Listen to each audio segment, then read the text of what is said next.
Yo me he graduado de cursos escolares varias veces en mi vida.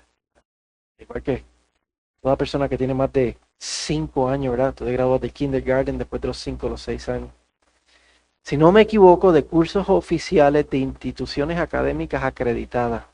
Mi esposa me corregirá. Yo creo que me he graduado unas 7 veces.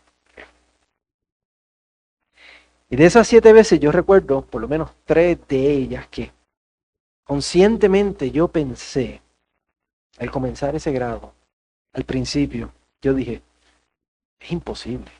Esto es imposible que yo me gradúe. Esto no solamente va a ser difícil, pero es imposible. Esto es muy largo, es muy riguroso. Y yo ciertamente no tengo la capacidad ni de carácter ni mental para cumplir los requisitos de este grado. Me queda muy grande. Sin embargo, de alguna manera, un día a la vez, una lectura a la vez, una asignatura a la vez, un ensayo a la vez, un examen a la vez, un curso a la vez, lo logré. Llegué al final. Y cumplí todos los requisitos. No me gradué con honores, pero cumplí los requisitos y me gradué. Dígame, hermano, dígame. Pues hay una graduación que es más gloriosa, que es más suprema, que es más valiosa que todos los bachilleratos, que todas las maestrías, que todos los doctorados y que todos los posgrados de este mundo juntos. Y es cuando seremos presentados irreprensibles en el día de nuestro Señor Jesucristo. Ahora sí, dígame. Y yo sé que yo no soy el único en pensar y en sentirme totalmente incapaz de cumplir los requisitos y alcanzar eso. ¿Usted se ha sentido así también? Ahí lo que dice ese versículo, que vamos a ser irreprensibles ese día. Y uno se pregunta, ¿pero cómo? ¿Cómo? Si yo me sentía incapaz de cumplir los requisitos de un bachillerato y de 2 maestrías, que esos fueron leche, papilla, comida de bebé en comparación a ser presentados irreprensibles en ese día de gloria. ¿Cuánto más difícil el llegar a ese día? El Salmo 24 dice, ¿quién subirá al monte del Señor? ¿Y quién estará en su lugar? Sin embargo, el Evangelio de Jesucristo nos promete algo increíble. La gracia del Señor nos asegura algo que es imposible por nuestras fuerzas, y lo sabemos muy bien, ¿sí o no? Algo que ningún ser humano puede lograr por sí solo, no tiene las fuerzas, no tiene la capacidad. Y es la promesa que en ese día seremos presentados irreprensibles. Aleluya. Es una promesa, es una seguridad infalible. El Evangelio lo presenta de esa manera, es infalible, 100% seguro. Eso no va a fallar. Y nada, absolutamente nada, va a interrumpir eso, va a dañar eso, va a impedir eso. Nada ni nadie nos podrá arrebatar de la mano del Señor, y nada ni nadie nos puede separar de su amor. Es la promesa del Evangelio. ¿Cómo? Por la obra gloriosa de Jesucristo en la cruz, por nosotros, como cantamos varias veces hoy. Fue su gracia. Y eso es lo que Pablo le asegura a los tesalonicenses aquí. Pablo le asegura a los tesalonicenses aquí al final de la carta, en los versículos 23 y 24. Los tesalonicenses también seguramente se sentían que ellos eran muy débiles, que ellos eran muy incapaces, que ellos luchaban con demasiadas tentaciones, con demasiadas debilidades. Estaban muy abrumados por la persecución, se sienten capaces de vivir una vida fiel que honre al Señor. Y que tienen que hacer eso todos los días, el resto de sus vidas. Ellos seguramente se sienten abrumados. Y ellos necesitan ser asegurados de su salvación. Y Pablo les asegura de su salvación de una manera magistral. Y el Señor nos asegura a nosotros, en esta tarde, último día del Señor de este año, que su salvación es segura y que Él ciertamente lo hará en nuestra vida. Lo primero que les asegura, ahí en ese versículo 23, es que le dice, el mismo Dios de paz los santifique. Cada día, si usted es como yo sé que somos iguales en esto, cada día nosotros fallamos al Señor, ¿sí o no? Todos los días fallamos al Señor. Cada día luchamos y tenemos debilidades y le fallamos al Señor, y ese fallar nos hace dudar de nuestra salvación, ¿sí o no? Y nos hace dudar que podamos llegar a ese día final. Pero la obra de Cristo en la cruz fue tal que ahora tenemos paz para con Dios. Cristo con su sacrificio pagó nuestra deuda, sufrió nuestra condena y apaciguó la ira de Dios en nuestra contra. Y ahora tenemos paz con el Señor. Cuando tú y yo fallamos al Señor todos los días, el Señor no nos da una mirada de decepción, no nos da una mirada de ira. Nos mira como un Padre que nos ama y nos dice, no te preocupes, levántate, continúa. Y necesitamos saber eso para que esto nos anime en nuestro caminar con el Señor. En el proceso del Señor santificarnos, lo que tenemos es la paz del Señor. Es el Dios de paz, no es el Dios de ira. No es el Dios de coraje, no es el Dios de decepción. Es el Dios de paz que nos santifica día a día. Por lo que Cristo hizo en la cruz por nosotros. Y luego Pablo dice que la santificación del Señor en nuestras vidas va a ser total, va a ser completa. Él dice, y el mismo Dios de paz los santifique por completo, alma, cuerpo y espíritu. No se va a quedar en ninguna esquina, ninguna área de nuestra vida sin ser tocada por la santidad del Señor. Él lo va a hacer. Como dice Filipenses 1:6, el que comenzó la buena obra, la perfeccionará. La perfeccionará. Será por completo. Hasta el día de Jesucristo. La sangre de Cristo, la obra de Cristo, compró esta santificación completa. Asegura esta santificación completa. Y nosotros no sabemos cómo. Hasta dudamos de ello. Porque nos conocemos, nuestras debilidades, nuestras luchas, nuestras faltas. Pero Cristo lo compró con su sangre. Y el Padre lo ha prometido. Y el Espíritu Santo obra en nosotros diariamente, momento a momento, esta santificación del Señor. Esto ya está asegurado. No depende si tú eres una persona que vas a trabajar mucho, que vas a trabajar poco, que eres más lindo, que eres más... No importa nada de nosotros. No es algo en nosotros. Es la obra del Señor. De tal manera que Pablo dice que ese día, el gran día de gloria, que ya Pablo le ha hablado de esto a los tesalonicenses, lo hemos visto, vamos a ser presentados irreprensibles, sin mancha, ni falla. Nos vamos a graduar todos. Y nos vamos a graduar summa cum laude, con honores. No los honores suyos, no los honores míos, los honores de quién. Honores de nuestro campeón Jesús, de Cristo.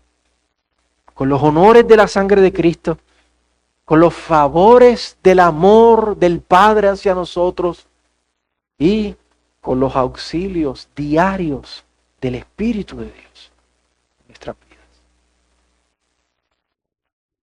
Y por si nos quedan dudas de eso, Pablo le dice a los tesalonicenses en el versículo 24, fiel es aquel que los llama el cual también lo hará. Él lo va a hacer.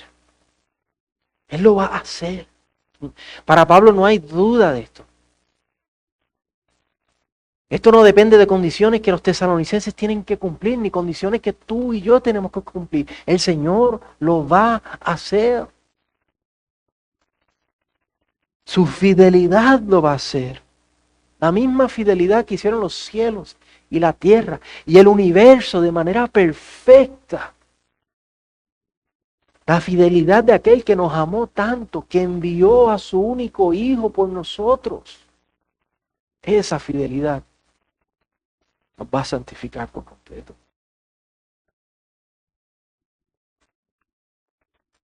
Esto no es una promesa hueca y vacía, sino es Dios mismo diciéndonos, prometiéndonos esto. Por su nombre, por su gloria, por su honor, por su palabra. Es un juramento del Señor, un juramento por Él mismo, que esto es lo que Él va a hacer. Está asegurado. Aleluya. Ahora, siempre hay una ahora, ¿verdad? O un pero.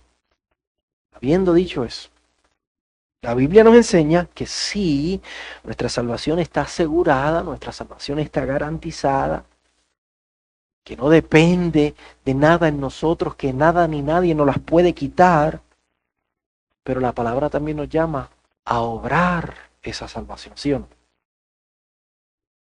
A trabajar esa salvación.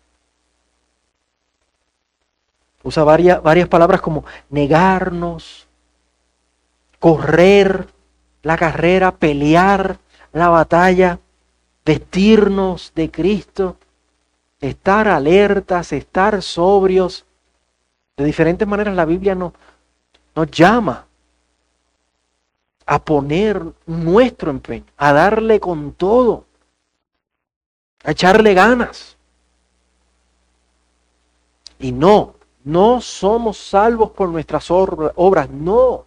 Somos salvos por la obra de Cristo.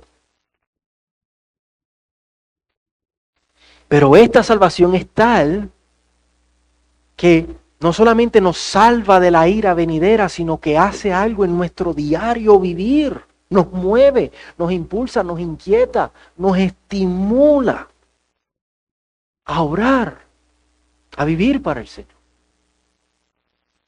Escuche la promesa del nuevo pacto en Jeremías, capítulo 31 y capítulo 32. Dice, vienen días, declara el Señor, en que haré con la casa de Israel un nuevo pacto. Le he dicho varias veces que nosotros somos el Israel del Señor, somos el pueblo de Dios. Todos aquellos que ponen su fe en Cristo son hijos de Abraham por medio de la fe. Tú eres el Israel del Señor. Entonces esto está hablando de nosotros. ¿Cuál es el nuevo pacto? Dice, pondré mi ley dentro de ellos.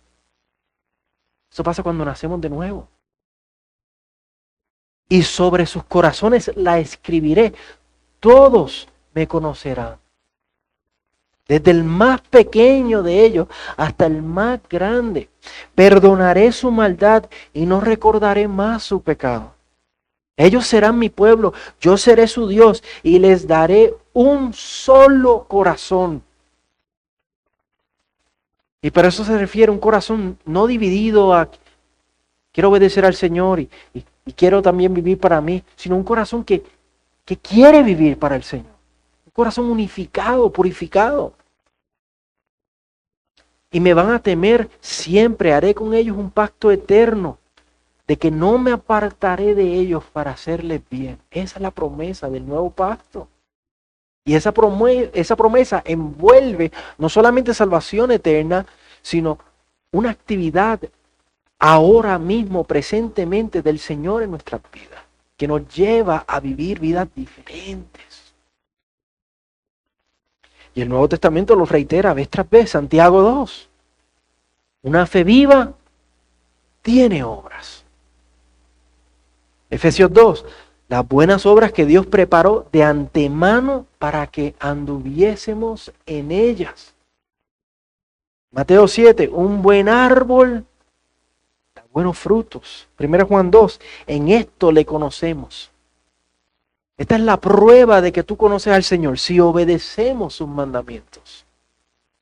Gálatas 5, los frutos del Espíritu, amor, gozo, paz, etc. O sea, esta salvación que hemos recibido de Cristo es tan gloriosa que es un paquete completo.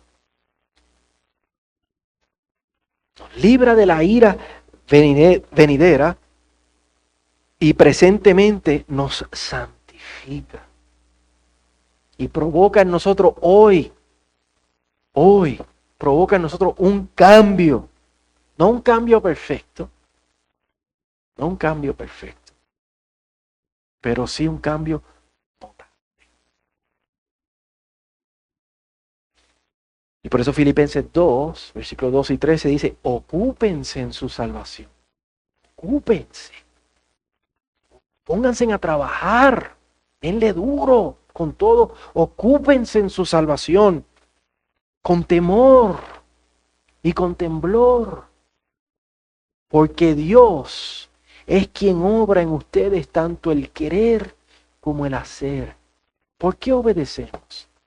Porque Dios obra. Por medio de su Espíritu que vive dentro de nosotros, Dios obra en nosotros el quiero obedecer.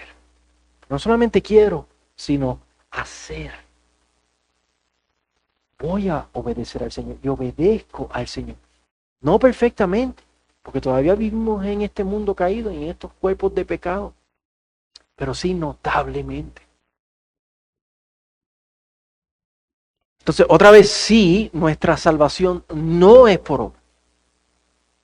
No somos salvos por obras. Somos salvos solamente por la obra de Cristo. Pero esta salvación va acompañada de obras, de frutos, de obediencia, de lo que el Señor llama cortarse la mano y sacarse el ojo. No es fácil, es doloroso obedecer al Señor. Arrepentimiento verdadero no es fácil. Pero ese es el paquete completo de nuestra salvación.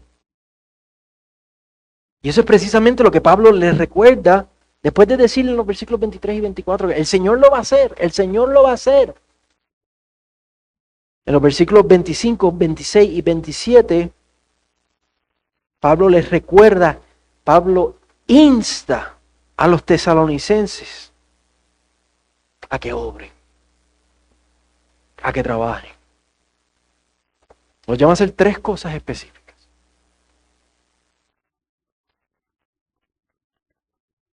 Nos llama de 3 maneras específicas a dar frutos, a obrar su salvación, a demostrar la gracia de Dios operando en sus vidas. Demostrar que tienen una fe viva, a andar en esas buenas obras que Dios preparó de antemano. A demostrar que realmente conocen a este Dios que los salvó. La primera, versículo 25. Hermanos, oren por nosotros. Una vida saturada ¿de qué? De oración. Una vida de oración. Esta santificación del Señor, el Señor lo va a hacer, sí, el Señor lo va a hacer. Pero porque el Señor lo está haciendo, nosotros tenemos que ser movidos a ¿qué? A orar. Como dijo en el versículo 17 de ahí del capítulo 5, orar como orar sin cesar, constantemente, una vida saturada de oración. Una persona que ha sido salvo por el nuevo pacto y que ese día va a ser presentada irreprensible, hoy tiene una vida saturada de oración. Sí, la graduación está asegurada y con los honores de Cristo, pero tenemos que comunicarnos regularmente con el profesor, ¿sí o no? Pues si tú no te comunicas con el profesor, no vas a pasar la clase. Pues con nuestro Salvador tenemos que tener una vida de comunicación. de oración constante. Dios pone en nosotros el querer como el hacer, pues tenemos que orar con ganas y sin parar. Entre esas obras preparadas de antemano para que andemos en ellas, hay mucha oración. Hoy el Señor nos llama a evaluar nuestra vida de oración. ¿Cómo está tu vida de oración? ¿Cómo está tu vida de oración? Si somos sinceros, tenemos que reconocer, ¿verdad?, que nuestra vida de oración no está como debe estar. Pero aquí al final de este año, evaluamos cómo no hemos cumplido eso como la palabra nos llama a cumplirlo, y mirando al año que viene decimos, esto es una buena resolución para yo tener una vida saturada de oración. Apartar un tiempo del día, temprano o por la noche, dependiendo cómo trabaje su calendario y la estructura de su día, pero aparte, separe, establezca temprano en la mañana, en medio del día, dependiendo cómo sea, al final del día, pero este tiempo es del Señor y voy a orar diariamente y buscar al Señor. Versículo 26. Saluden a todos los hermanos con beso santo. Amor fraternal. Amor los unos por los otros. Algo que Pablo, hemos visto que él ha reconocido a los tesalonicenses porque se aman los unos a los otros muy bien. Pero para amarnos los unos a los otros, para darnos un beso santo, eso en el contexto cultural de ellos, eso era apropiado para ellos. Pero lo que está diciendo es, exprésense amor fraternal. Como sea apropiado para ustedes, exprésense amor fraternal. Pero ¿cómo nos vamos a expresar amor fraternal si no nos vemos las caras? Hay que vivir en comunidad. Y yo veo aquí un llamado a congregarnos regularmente. Pero para yo darte el beso o el abrazo o el saludo, tenemos que verlo. Es un llamado a congregarnos regularmente. Una manera sencilla, una manera intencional de demostrarnos el amor entre hermanos es haciendo eso, congregándonos. Aprovechando cada oportunidad que tenemos para estar juntos. La graduación está asegurada, sí, pero tenemos que, si tú te quieres graduar, tienes que asistir a las clases, ¿sí o no? Tienes que ir a la escuela y asistir a las clases. Entonces nosotros tenemos que tomar en serio el congregarnos para amarnos y demostrarnos ese afecto. Dios pone en nosotros el querer como el hacer, pues tenemos que tomar en serio el congregarnos. Esas son las obras que Dios ha preparado de antemano. Entre esas obras está el congregarnos regularmente y el demostrarnos ese afecto. Si yo le pregunto, ¿cómo está su compromiso con su iglesia? Con el congregarse. ¿En qué número de prioridad de las cosas que tú tienes que hacer en la semana está el congregarte?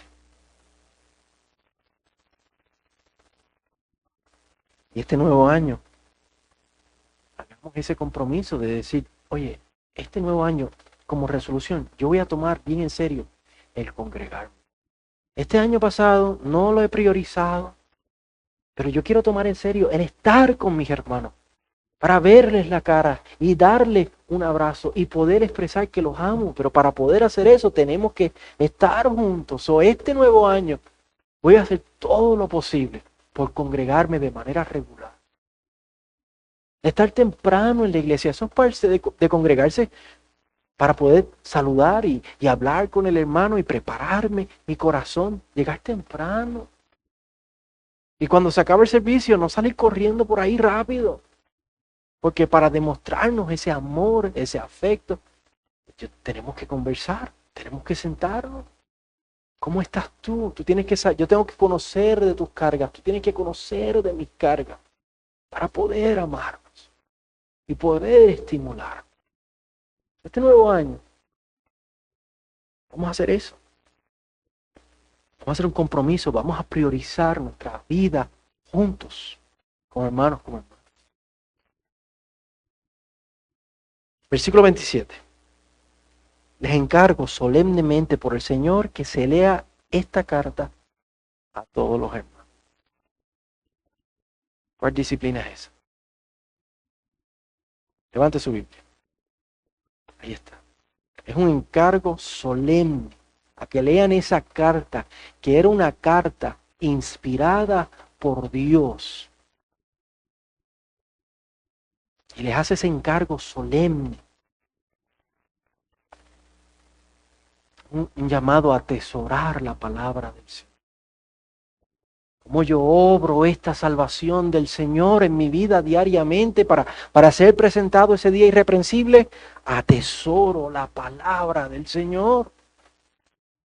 Lectura diaria de la palabra. En el capítulo 2, en el versículo 13, Él los encomia porque ellos recibieron la palabra del Señor como lo que es real. Recibieron la palabra de Pablo y de Timoteo y de Silas como lo que realmente es. No palabra de hombre, sino la palabra de Dios. Nosotros tenemos que hacerlo. Tenemos que atesorar esto, leer esto, considerar esto como lo que realmente es. Esto no es la palabra de hombre, esto es la palabra de Dios. Y si es la palabra de Dios, yo tengo que atesorarla. Tengo que apreciarla y no apreciarla porque, ay, sí, yo tengo una Biblia, no. Atesorarla y apreciarla leyéndola diariamente. Teniendo hambre por la palabra del Señor. Así como tenemos hambre por pan, leer y atesorar esto. La graduación está asegurada, pero tenemos que leer los libros asignados, ¿sí o no? Si tú no lees los libros, no te gradúas.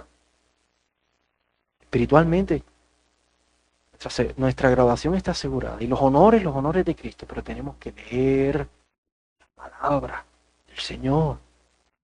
Dios pone en nosotros el querer como el hacer. Pues tenemos que hacerlo, tenemos que desearlo, tenemos que leer esta palabra viva. Entre esas obras que el Señor preparó de antemano para que anduviésemos en ella, hay horas y horas y horas dedicadas a leer la palabra. A atesorar la palabra.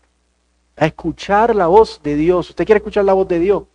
Ahí está, esta es la respiración misma de Dios. Y la tenemos en nuestras Biblias.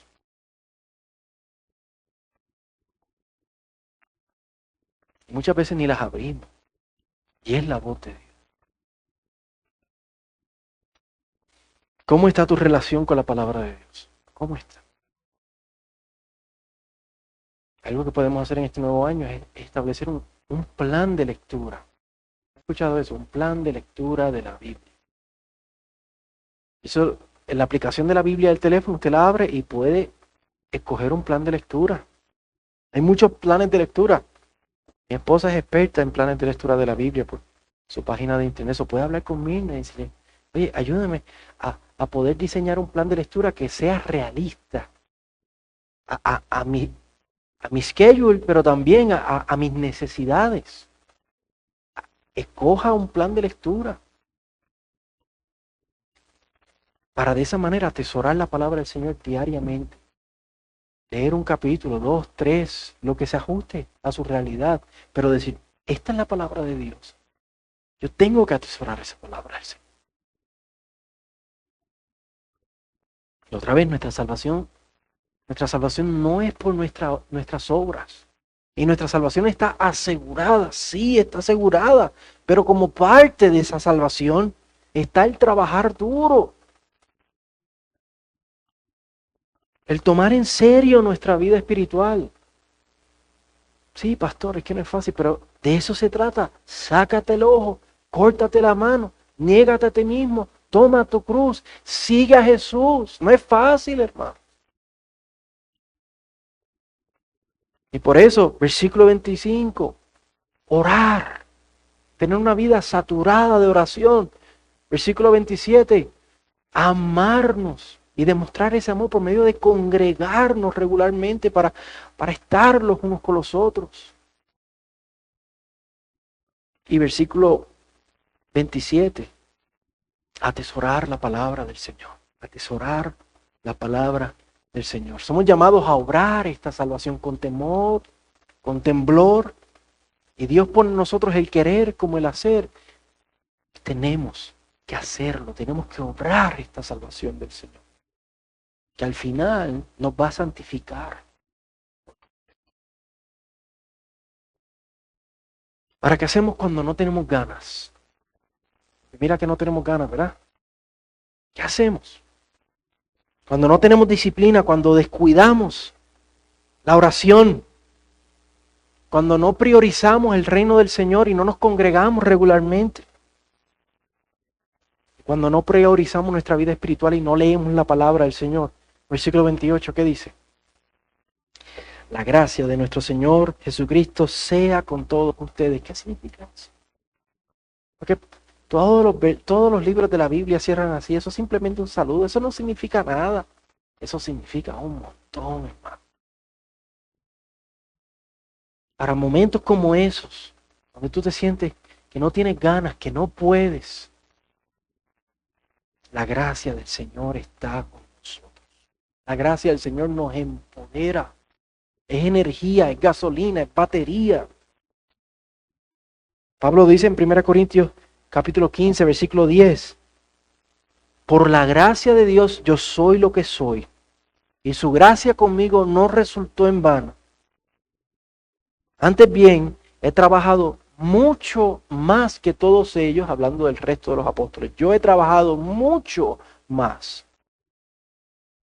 Aunque no yo, sino la gracia de Dios en mí. Entonces sabemos que Pablo era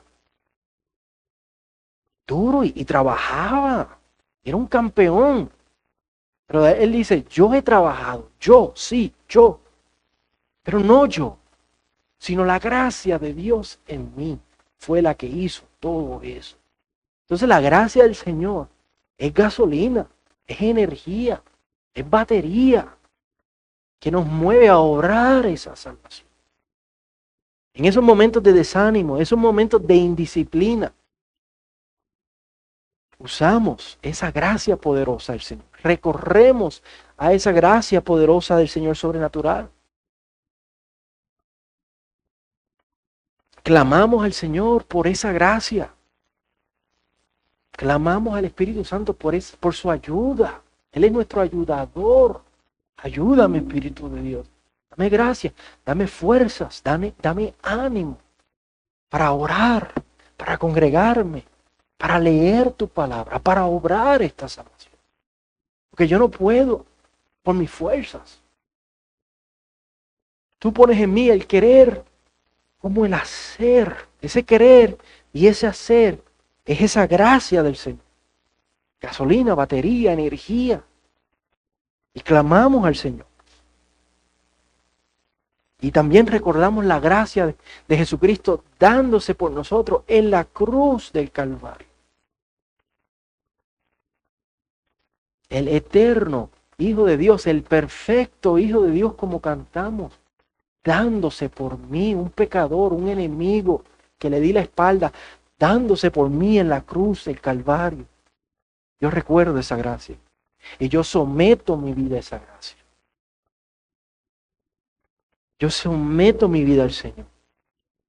Y me digo, no es si tienes ánimo, no es si tienes ganas. Cristo murió por ti en la cruz del Calvario. Y yo someto mi vida al amor del Señor. Recuerdo que Él es el Señor y yo soy su siervo. Los siervos no obedecen si tienen ganas, si se levantan con ánimo.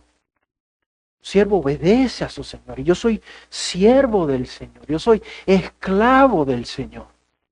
Yo me someto a mi Señor. Y que el Espíritu de Dios, yo recuerdo esa gracia del Señor, que significa que el Espíritu de Dios está dentro de mí, me empodera y me ayuda. Y cuando aún después de eso fallamos, y cuando aún después de eso nuestra debilidad gana, y nos preguntamos, ¿cómo yo puedo ser salvo? ¿Cómo yo puedo ser salvo si yo soy tan débil?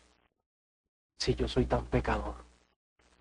Si oro al Espíritu de Dios que me ayude, si recuerdo la sangre de Cristo corriendo en la cruz del Calvario, si pienso que Él es mi Dios y mi Señor y yo soy su siervo y yo tengo que obedecerlo y aún así fallo y soy débil y desobedezco.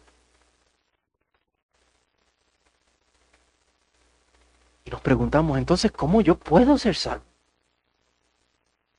Si soy tan pecador, si soy tan indisciplinado, si soy tan duro, si soy tan malvado contra el Dios que me da la vida y me amó tanto que entregó a su único hijo por mí. Y nos preguntamos, ¿cómo yo podré subir al monte del Señor? ¿Cómo? ¿Cómo yo podré ser presentado? Como dice el versículo 23, irreprensible. ¿Cómo? En el día de Jesucristo es imposible. Recordamos una cosa.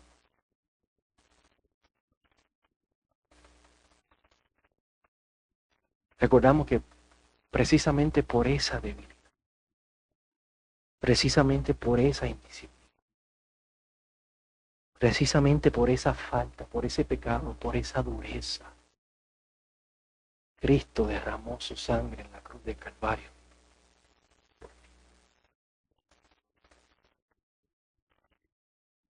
La ira de Dios que yo merezco por este pecado, por esta indisciplina, por esta dureza, por este corazón que no responde a la gracia de Dios.